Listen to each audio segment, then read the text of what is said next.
খলিফা ওমর রাদিয়াল্লাহু তাআলা তিনি প্রায় সময় মদিনার অবস্থান জানতে রাতের বেলা বের হতেন।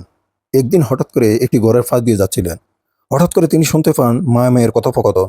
মা মেয়েকে বলছে, তুমি দুধের মধ্যে পানি মিশিয়ে দাও যাতে আমরা বেশি লাভ করতে পারি। তখন মেয়েটি বলল, এটা ঠিক না, কারণ হযরত ওমর রাদিয়াল্লাহু তাআলা নিষেধ করেছেন। যদি তিনি শুনতে পান তাহলে আমাদেরকে শাস্তি দিবেন। তখন মা বলল, এই রাত্রে হযরত ওমর রাদিয়াল্লাহু তাআলা কোথায় কোথায় থেকে আসবে? তিনি তো এখন শুনতে পান না। তারপর মেয়েটি জবাব দিল, হযরত ওমর রাদিয়াল্লাহু তাআলা শুনতে যদি নাও পান, কিন্তু আল্লাহ তো সবকিছু দেখেন। এই কথা হযরত ওমর রাদিয়াল্লাহু তাআলা শুনে তার অন্তর মুগ্ধ হয়ে গেল। তিনি সকালে গিয়ে তার ছেলে আসিফ ইবনে ওমরকে বললেন, ওই মেয়েকে তুমি বিয়ে করো। এই বংশ থেকে পরবর্তীতে জন্ম নিল হযরত ওমর ইবনে আব্দুল আজিজ, যিনি ছিলেন ইসলামের ইতিহাসে অন্যতম ন্যায়পরায়ণ শাসক। এই গল্প থেকে আমরা শিক্ষা পাই যে অবশ্যই বিয়ে করার আগে সেই পাত্রপাত্রী দিনদার কিনা, অন্য অন্য গুণাবলী থেকেও এই পাত্রপাত্রী দিনদার কিনা সেটা প্রাধান্য দিতে হবে সবচেয়ে আগে। নূর ভাবনা, ইসলামের পথে আলোর দিশারি।